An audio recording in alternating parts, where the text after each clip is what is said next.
He was a man invisible to most, just a cleaner, unnoticed and unimportant in the eyes of those around him. But when he stepped into the mansion of a powerful millionaire, he walked into a world where silence ruled, where two children had never heard a single sound. No one expected him to matter. No one imagined he could change what even doctors had given up on. Yet what unfolded inside those walls was more than a miracle. It was a revelation that shook privilege, prejudice, and power to their core. The question is, how could someone society dismissed hold the key to everything? For most of his life, David had been overlooked.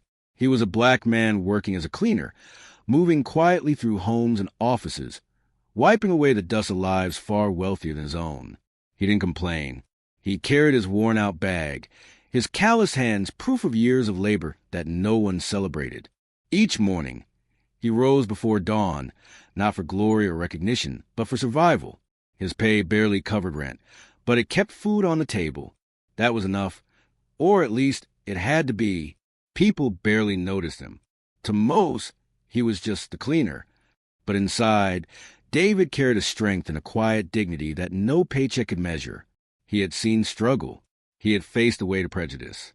He knew what it was like to walk into a room and feel the silence, the stares, the unspoken judgment. Yet he pushed forward day after day because he had learned to find pride in persistence. It was during one of those ordinary mornings when his world shifted. A wealthy businessman, a millionaire with a sprawling estate, needed new staff. David took the job, not realizing that behind the mansion's polished walls lay a story no one expected him to be part of. The house was grand, almost intimidating. Its marble floors, golden chandeliers, and sprawling gardens spoke of a life David had never known.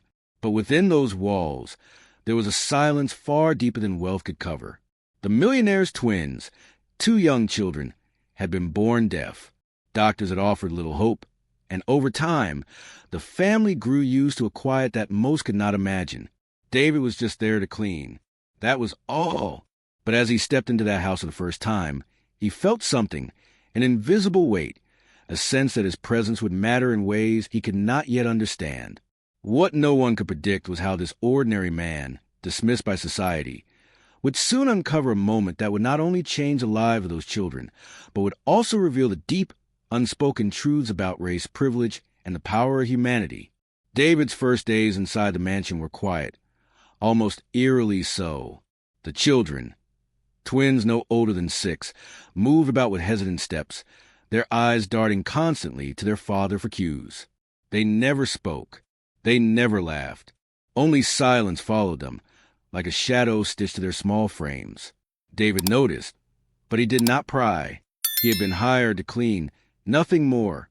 Yet even in those early days, something stirred in him.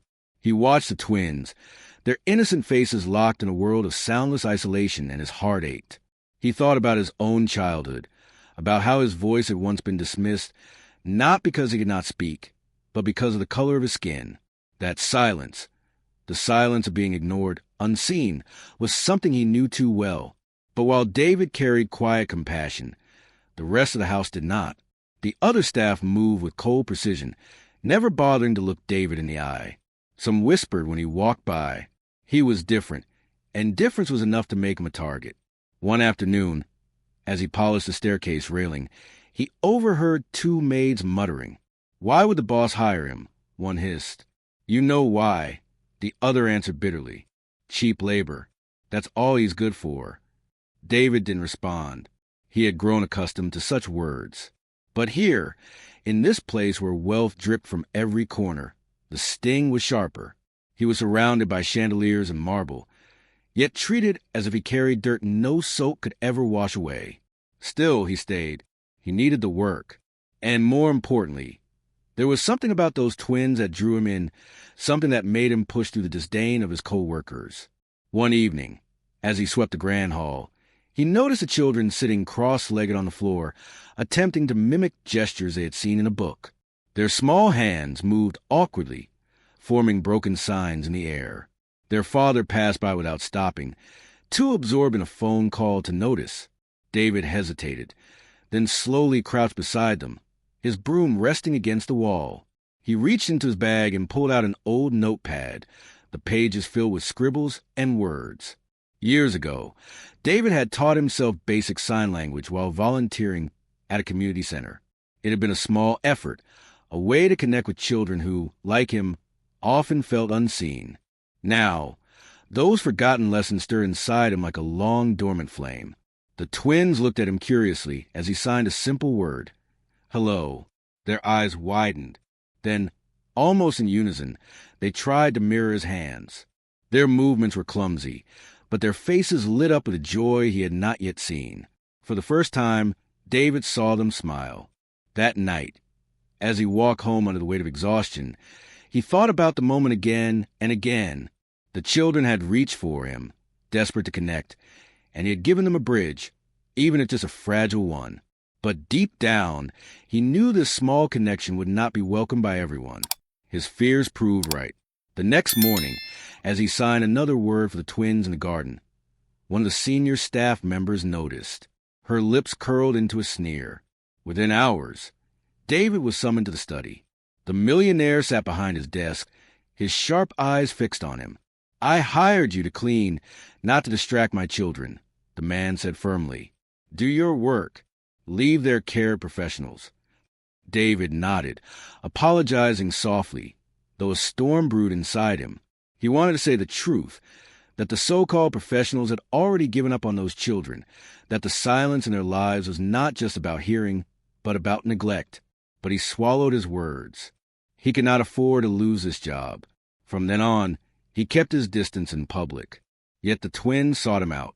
Whenever no one was watching, they tugged at his sleeve, their small hands signing clumsily, begging him to teach them more.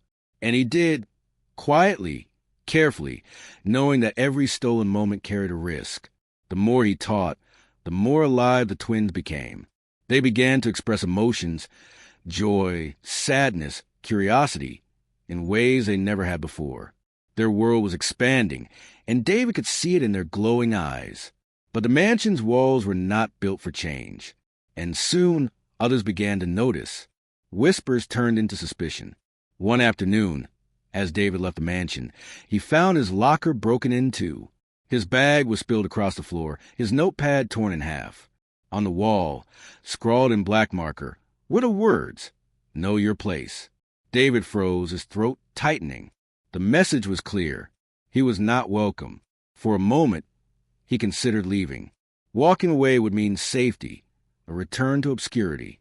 But then he thought of the twins, their hands reaching, their eyes pleading, and he knew he couldn't abandon them.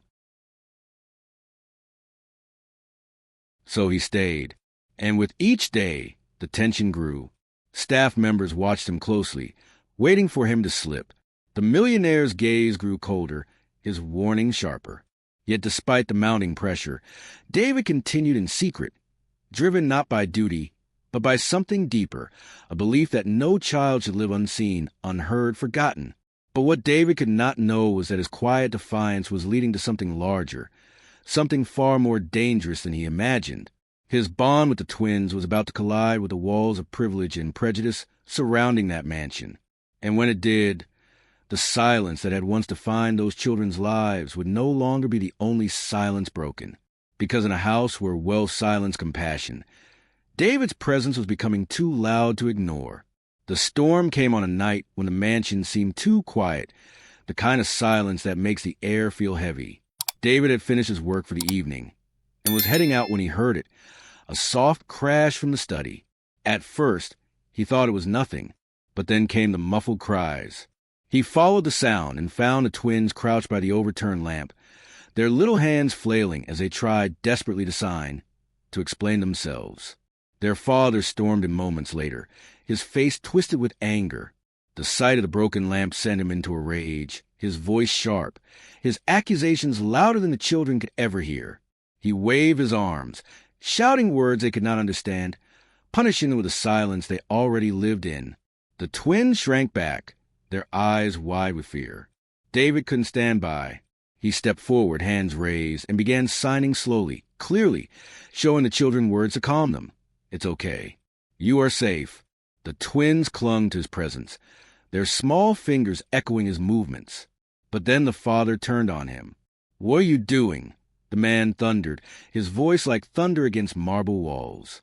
"I told you, stay away from them."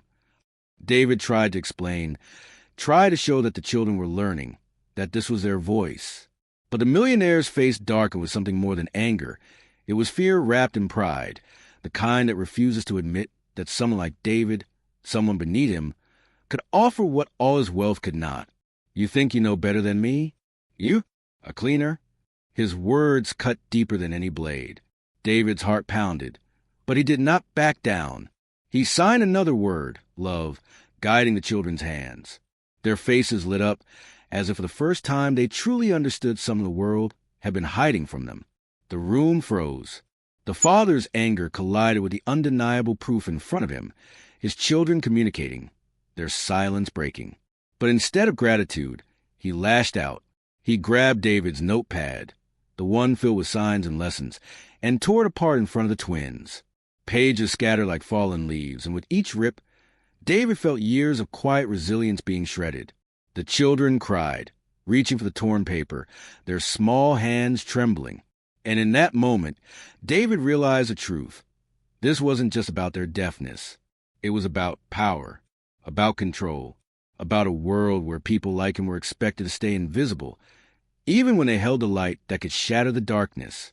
The staff gathered at the doorway, whispers swelling into a chorus. Some smirked, others stared in uneasy silence. The weight of judgment pressed down on David, heavier than ever. He stood in the wreckage of his work, his dignity in tatters, knowing he crossed a line that could cost him everything. But then, something extraordinary happened. One of the twins, her cheeks streaked with tears, reached for David's hand. Slowly, haltingly, she signed a word she learned only days before. "Thank you." The room gasped. Even the father's fury wavered, his lips parting in disbelief. The other twin joined in, signing clumsily, desperately, as if to protect the man who had given them a voice. In that instant, the mansion's silence shattered, not with sound, but with truth. The truth that love and humanity could not be bought, and that the man society dismissed as just a cleaner had given his children something priceless. David felt his chest tighten. He knew this moment had changed everything, but not in a way that guaranteed safety. He could lose his job. He could lose everything. Yet as he stood there, the twins clinging to his hands, he realized there was no going back. Because once silence has been broken, it cannot be forced again. And what came next would decide whether this moment became a miracle or a punishment. The mansion never felt the same after that night. The ripped pages had been swept away, the whispers of staff carried through the halls, but the moment of truth could not be erased. David still reported to work, still carried his tools and cloths, still scrubbed the marble floors until they shined. But now, the twins sought him out with a determination that no one could silence. They signed eagerly, learning faster each day, their laughter silent but their joy undeniable. The father tried, at first, to forbid it. He scolded, he threatened, he warned David that he had no authority, no place. Yet the evidence was impossible to deny. For years, wealth had bought doctors, tutors, and specialists, but none had broken through. A man whom society had marked as disposable had given his children something they had never known. Connection. Slowly, the father's anger turned into something else. Conflict. He could no longer look at his children without seeing the truth. They were thriving because of David. And yet, accepting that meant confronting a reality he had never faced. That race, class, and prejudice had blinded him to the very thing his children needed most. For David, the risk remained. At any moment, he could be dismissed, discarded like a piece of trash no longer needed. The hostility of some staff never faded. Their stares reminded him daily that to them he was still just a cleaner. But Way looked at the children's small hands shaping words. When he saw their world open wider with every sign, he knew the risk was worth it. This story, though set within the walls of wealth and privilege, is not just about one man or one family. It is about the deeper silence in our world, the silence that racism creates, the silence of voices unheard, contributions unseen, humanity denied. David's struggle is a struggle of countless men and women who are judged not by their character, not by their gifts, but by the color of their skin or the station of their birth. Think about it. How many doors have been closed? How many opportunities denied? How many lives diminished simply because of prejudice? How many miracles have gone unseen because the hands that carried them were dismissed as unworthy?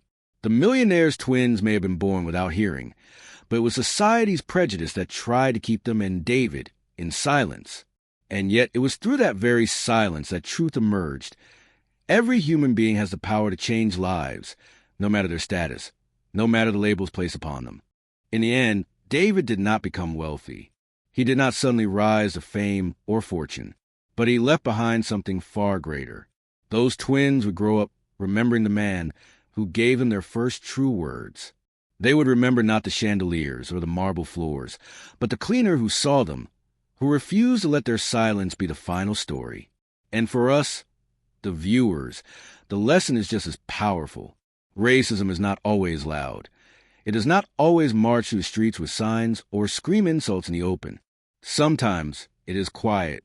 It hides in assumptions, in the dismissive looks, in the invisible walls that tell people like David to know their place. But as this story shows, silence can be broken. Prejudice can be challenged. And sometimes the most extraordinary change comes from the most unexpected hands. So as you reflect on this story, ask yourself, how many Davids walk among us today, overlooked, underestimated, unheard? And how many lives could be transformed if we only chose to listen, to see, to value them? Because in the end, the true measure of society is not in its wealth, but in how it treats the ones it tries hardest to ignore.